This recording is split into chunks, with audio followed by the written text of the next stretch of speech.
Harry Potter and the Philosopher's Stone by J.K. Rowling. Chapter 1.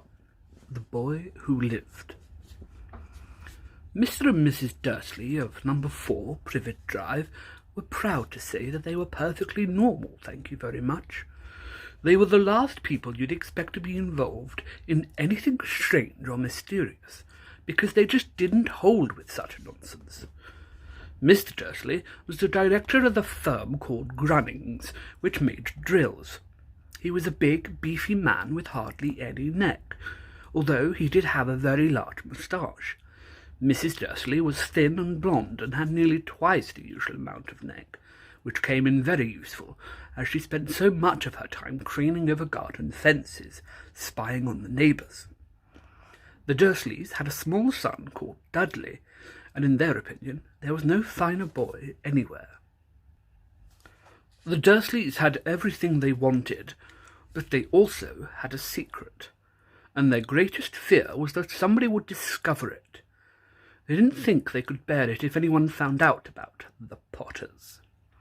Mrs. Potter was Mrs. Dursley's sister, but they hadn't met for several years. In fact, when Mrs. Dursley pretended she didn't have a sister, because her sister and her good-for-nothing husband were as un-Dursley as it was possible to be. The Dursleys shuddered to think what the neighbours would say if the Potters arrived in the street. The Dursleys knew that the Potters had a small son, too, but they had never even seen him. This boy was another good reason for keeping the Potters away. They didn't want Dudley mixing with a child like that. When Mr. and Mrs. Dursley woke up on the dull grey Tuesday our story starts, there was nothing about the cloudy sky outside to suggest that strange and mysterious things would soon be happening all over the country. Mr. Dursley hummed as he picked out his most boring tie for work, and Mrs. Dursley gossiped away happily as she wrestled a screaming Dudley into his high chair. None of them noticed a large tawny owl flutter past the window. At 8:30, Mr. Dursley picked up his briefcase, pecked Mrs. Dursley on the cheek, and tried to kiss Dudley goodbye, but missed, because Dudley was now having a tantrum and throwing his cereal at the walls. "Little chike," chortled Mr. Dursley as he left the house. He got into his car and backed out of number 4's drive. It was on the corner of the street that he noticed the first sign of something peculiar. A cat reading a map. For a second, Mr. Dursley didn't realise what he had seen. Then he jerked his head around to look again. There was a tabby cat standing on the corner of Privet Drive, but there wasn't a map in sight. What could he have been thinking of? It must have been a trick of the light. Mr. Dursley blinked and stared at the cat. It stared back. As Mr. Dursley drove around the corner and up the road, he watched the cat in his mirror. It was now reading the sign that said Privet Drive. No, looking at the sign. Cats couldn't read maps or signs. Mr. Dursley gave himself a little shake and put the cat out of his mind. As he drove towards town, he thought of nothing except a large order of drills he was hoping to get that day. But on the edge of town, drills were driven out of his mind by something else. As he sat in the usual morning traffic jam, he couldn't help noticing that there seemed to be a lot of strangely dressed people about, people in cloaks. Mr. Dursley couldn't bear people who dressed in funny clothes, the get-ups you saw on young people. He supposed this was some stupid new fashion. He drummed his fingers on the steering wheel, and his eyes fell on a huddle of these weirdos standing close by. They were whispering excitedly together. Mr. Dursley was enraged to see that a couple of them weren't young at all. Why, that man had to be older than he was, and wearing an emerald green cloak. The nerve of him! But then it struck Mr. Dursley that this was probably some silly stunt. These people were obviously collecting for something. Yes, that would be it. The traffic moved on, and a few minutes later Mr. Dursley arrived in the Grunnings car park, his mind back on drills.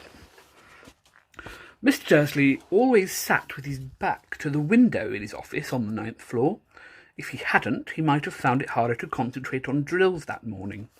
He didn't see the owls swooping past in broad daylight, Though people down in the street did, they pointed and gazed open-mouthed as owl after owl sped overhead. Most of them had never seen an owl, even at night-time.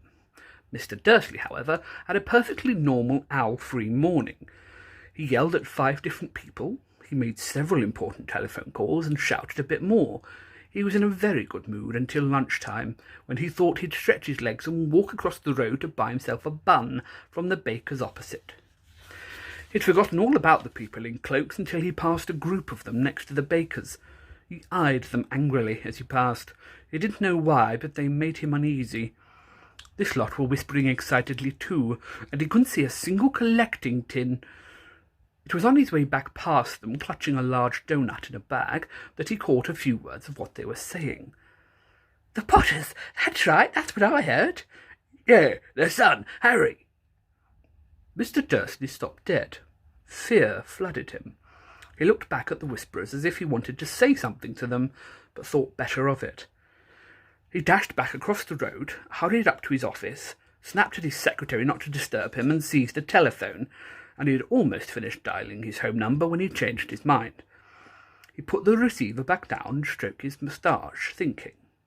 No, he was being stupid. Potter wasn't such an unusual name. He was sure there were lots of people called Potter who had a son called Harry. Come to think of it, he wasn't even sure his nephew was called Harry. He'd never even seen the boy. It might have been Harvey or Harold. There was no point in worrying Mrs. Dursley. She always got so upset at any mention of her sister. She didn't blame her if he'd had a sister like that, but all the same, those people in cloaks.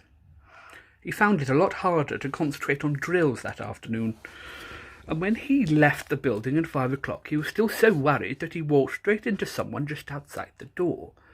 "Sorry," he grunted, as the tiny old man stumbled and almost fell.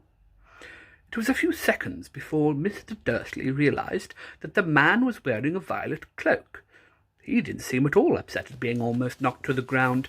On the contrary, his face split into a wide smile, and he said in a squeaky voice that made passers-by stare, Don't be sorry, my dear sir, for nothing could upset me today. Rejoice, for you know who is gone at last. Even muggles like yourself shall be celebrating this happy, happy day." And the old man hugged Mr. Dursley around the middle and walked off. Mr. Dursley stood rooted to the spot. He had been hugged by a complete stranger. He also thought he'd been called a muggle, whatever that was. He was rattled. He hurried to his car and set off home, hoping he was imagining things which he had never hoped before, because he didn't approve of imagination. As he pulled into the driveway of number 4, the first thing he saw, and it didn't improve his mood, was the tabby cat he'd spotted that morning. It was now sitting on his garden wall. He was sure it was the same one. It had the same markings around its eyes. "Shoo!" said Mr. Dursley loudly. The cat didn't move, just gave him a stern look. Was this normal cat behaviour? Mr. Dursley wondered. Trying to pull himself together, he let himself into his house. He was still determined not to mention anything to his wife. Mrs. Dursley had had a nice, normal day. She told him over dinner all about Mrs. Next-door's problems with her daughter, and how Dudley had learnt a new word. "Shan't." Mr. Dursley tried to act normally. When Dudley had been put to bed, he went into the living room in time to catch the last report on the evening news. And finally, bird watchers everywhere have reported that the nation's owls have been behaving very unusually today. Although owls normally hunt at night and are hardly ever seen in daylight, there have been hundreds of sightings of these birds flying in every direction since sunrise. Experts are unable to explain why these owls have suddenly changed their sleeping patterns. The newsreader allowed himself a grin. "Most mysterious. And now over to Jim McGuffin with the weather. Going to be any more showers of owls tonight, Jim?" "Well, Ted," said the weatherman, "I don't know about that, but it's not only the owls that have been acting oddly today. Viewers, as far apart as Kent, Yorkshire and Dundee, have been phoning in to tell me that instead of the rain I promised yesterday, there were a downpour of shooting stars. Perhaps people have been celebrating bonfire night early. It's not until next week, folks, but I can promise a wet night tonight." Mr. Dursley sat frozen in his armchair. Shooting stars all over Britain, owls flying by daylight, mysterious people in cloaks all over the place, and a whisper about the Potters. Mrs. Dursley came into the living room, carrying 2 cups of tea. It was no good. He'd have to say something to her. He cleared his throat nervously. Petunia, dear, you haven't heard from your sister lately, have you? As he had expected, Mrs. Dursley looked shocked and angry. After all, they normally pretended she didn't have a sister. No, she said sharply. Why? Funny stuff on the news, Mr. Dursley mumbled. Owls, shooting stars, and lots of funny-looking people in town today. So? Snapped Mrs. Dursley. Well, I just thought maybe it was something to do with, her lot. Mrs. Dursley slipped her tea through pursed lips. Mr. Dursley wondered whether he'd dare tell her that he'd heard the name Potter. He decided he didn't dare. Instead, he said, as casually as he could, "Their son, he'd be about Dudley's age now, wouldn't he?" "I suppose so," said Mrs. Dursley stiffly. "What's his name again? Howard, isn't it?" "Harry. Nasty common name, if you ask me." "Oh, yes," said Mr. Dursley, his heart sinking horribly. "Yes, I quite agree."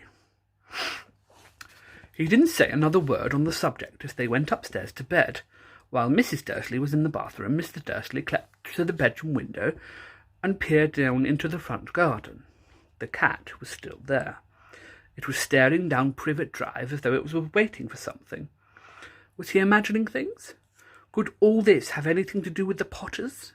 If it did, if it got out that they were related to a pair of... Well, he didn't think he could bear it. The Dursleys got into bed. Mrs. Dursley fell asleep quickly, but Mr. Dursley lay awake, turning it all over in his mind. His last comforting thought before he fell asleep was that, even if the Potters were involved, there was no reason for them to come near him and Mrs. Dursley. The Potters knew very well what he and Petunia thought about them and their kind. He couldn't see how he and Petunia could get mixed up in anything that might be going on. He yawned and turned over. It couldn't affect them. How very wrong he was. Mr. Dursley might have been drifting into an uneasy sleep, but the cat on the wall outside was showing no signs of sleepiness. It was sitting as still as a statue, its eyes fixed unblinkingly on the far corner of Privet Drive. It didn't so much as quiver when a car door slammed in the next street, nor when 2 owls swooped overhead. In fact, it was nearly midnight before the cat moved at all. A man appeared on the corner the cat had been watching, appeared so suddenly and silently you'd have thought he'd just popped out of the ground. The cat's tail twitched, and its eyes narrowed. Nothing like this man had ever been seen in Privet Drive. He was tall, thin, and very old, judging by the silver of his hair and beard, which were both long enough to tuck into his belt. He was wearing long robes, a purple cloak which swept the ground, and high-heeled buckled boots. His blue eyes were light, bright, and sparkling behind the half-moon spectacles, and his nose was very long and crooked, as though it had been broken at least twice.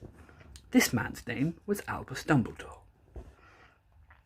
Albus Dumbledore didn't seem to realise that he had just arrived in a street where everything from his name to his boots was unwelcome. He was busy rummaging in his cloak, looking for something, but he did seem to realise he was being watched, because he looked up suddenly at the cat, which was still staring at him from the other end of the street. For some reason, the sight of the cat seemed to amuse him. He chuckled and muttered, "I should have known." He had found what he was looking for in his inside pocket. It seemed to be a silver cigarette lighter. He flicked it open, held it up in the air, and clicked it. The nearest street lamp went out with a little pop. He clicked it again. The next lamp flickered into darkness. 12 times he clicked the putter outer, until the only lights left in the whole street were 2 tiny pinpricks in the distance, which were the eyes of the cat watching him. If anyone looked out of their window now, even beady-eyed Mrs. Dursley, They wouldn't be able to see anything that was happening down on the pavement. Dumbledore slipped the put-outer back inside his cloak and set off down the street towards number 4, where he sat down on the wall next to the cat.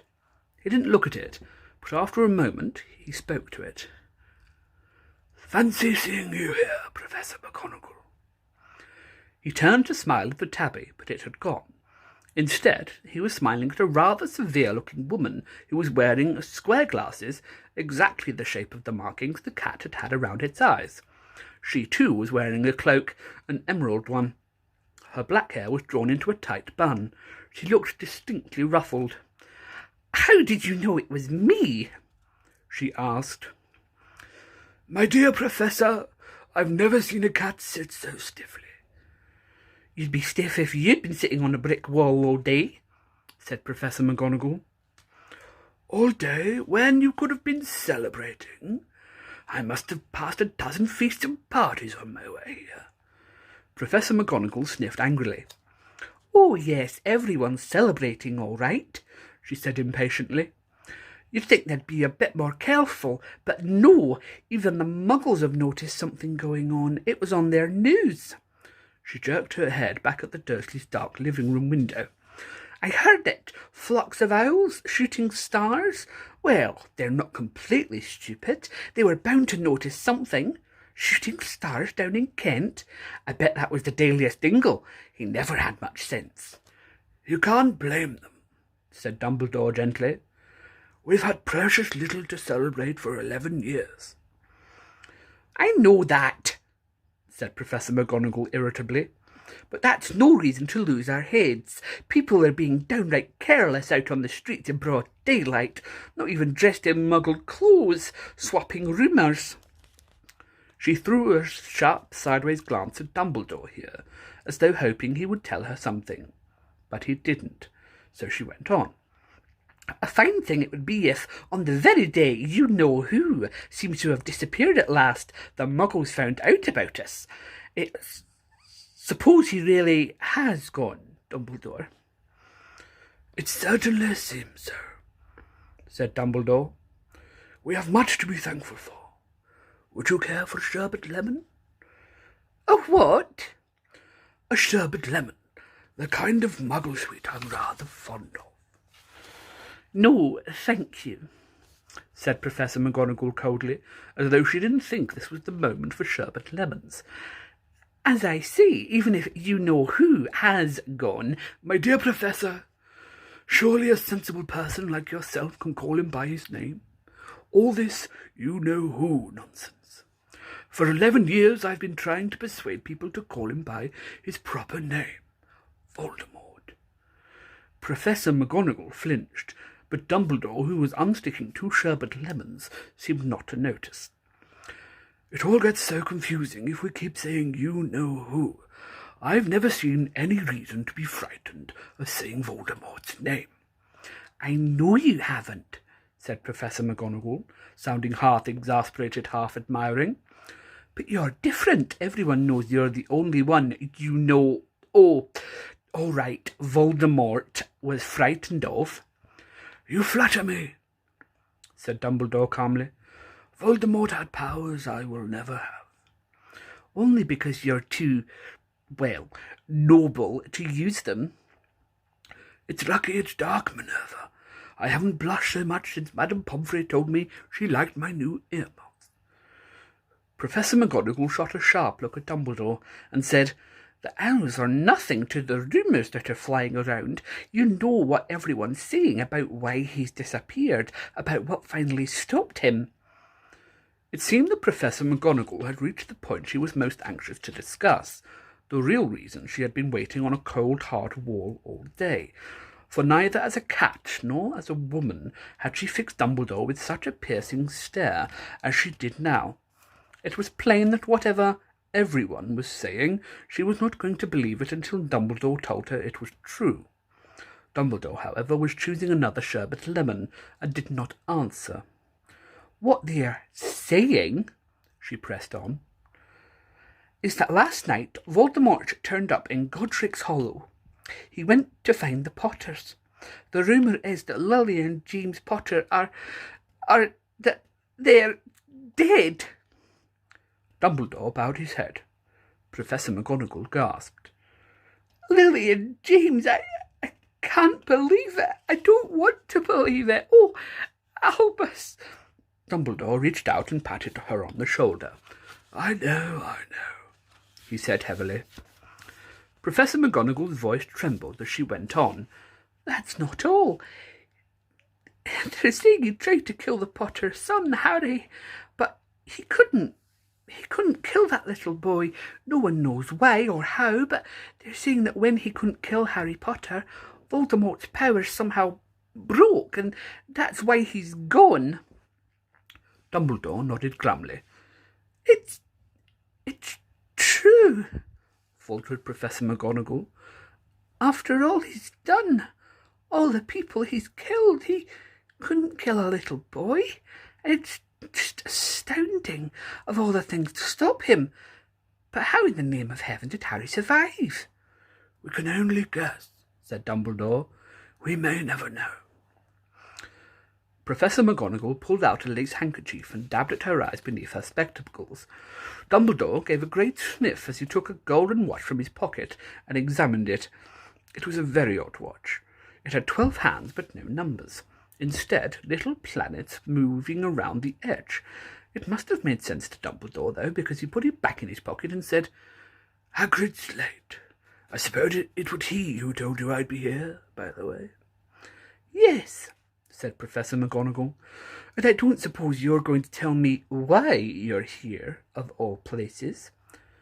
I've come to bring Harry to his aunt and uncle. They're the only family he has left now. You can't mean the people who live here, cried Professor McGonagall, jumping to her feet and pointing at number 4.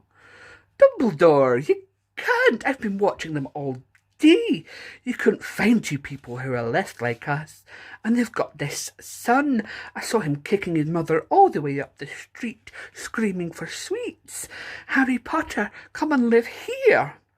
It's the best place for him, said Dumbledore firmly. His aunt and uncle will be able to explain everything. When he's older, I've written them a letter. A letter? Repeated Professor McGonagall faintly, sitting back down on the wall. Really, Dumbledore, you think you can explain all of this in a letter? These people will never understand him. He'll be famous, a legend. I won't be surprised if the day was known as Harry Potter Day in the future. There'll be books written about Harry. Every child in our world will know his name. Exactly, said Professor Dumbledore, looking very seriously over the top of his half-moon glasses. It would be enough to turn any boy's head. Famous before he can walk and talk. Famous for something he won't even remember. Can't you see how much better off he'll be? Growing up away from that until he's ready to take it. Professor McGonagall opened her mouth, changed her mind, swallowed, and then said, Yes, you're right, of course, but how's this boy getting here, Dumbledore? She eyed his cloak suddenly as though she thought he might be hiding Harry underneath it. Hagrid's bringing him. You think it wise to trust Hagrid with something as important as this? I would trust Hagrid with my life, said Dumbledore. I'm not saying his heart isn't in the right place, said Professor McGonagall grudgingly, but you can't pretend he's not careless. He does tend to... What was that? A low rumbling sound had broken the silence around them. It grew steadily louder as they looked up and down the street for some sign of a headlight. It swelled to a roar as they both looked at the sky, and a huge motorbike fell out of the air and landed on the road in front of them. If the motorbike was huge, it was nothing to the man sitting astride it. He was almost twice the size of a normal man and at least 5 times as wide. He looked simply too big to be allowed, and so wild. Long tangles of bushy black hair and beard hid most of his face. He had hands the size of dustbin lids, and his feet in their leather boots were like baby dolphins. In his vast muscular arms he was holding a bundle of blankets. Hagrid, said Dumbledore, sounding relieved. At last! And where did you get that motorbike? Borrowed it, Professor Dumbledore, sir, said the giant, climbing carefully off his motorbike as he spoke. Young Sirius Black lent it me. I've got him, sir. No problems, were there? No, sir. House was almost destroyed, but I got him out all right before the muggles started swarming around. He fell asleep as we were flying over Bristol. Dumbledore and Professor McGonagall bent forward over the bundle of blankets. Inside, just visible, was a baby boy, fast asleep. Under a tuft of jet black hair over his forehead, they could see a curiously shaped cut, like a bolt of lightning. "Is that where?" whispered Professor McGonagall. Yes, said Dumbledore. he'll have that scar forever. "Couldn't you do something about it, Dumbledore?" Even if I could, I wouldn't. Scars can come in useful. I have one myself just above my knee, which is a perfect map of the London Underground. Well, give him here, Hagrid. We'd better get this over with. Dumbledore took Harry in his arms and turned towards the Dursleys' house. Could I say goodbye to him, sir? asked Hagrid. He bent his great shaggy head over Harry and gave him what must have been a very scratchy, whiskery kiss. Then suddenly Hagrid let out a howl like a wounded dog. "Shh!" hissed Professor McGonagall. "You'll wake the Muggles." Sorry, sobbed Hagrid, taking out a large spotted handkerchief and burying his face in it. but I can't stand it. Lily and James dead. Oh, poor little Harry, you'll have to live with Muggles. Yes, it's all very sad, but get a grip on yourself, Hagrid, or we'll be found." Professor McGonagall whispered, patting Hagrid gingerly on the arm, as Dumbledore stepped over the low garden wall and walked to the front door. He laid Harry gently on the doorstep, took a letter out of his cloak, tucked it inside Harry's blankets, and then came back to the other two. For a full minute the three of them stood and looked at the little bundle. Hagrid's shoulders shook. Professor McGonagall blinked furiously, and the twinkling light that usually shone from Dumbledore's eyes seemed to have gone out.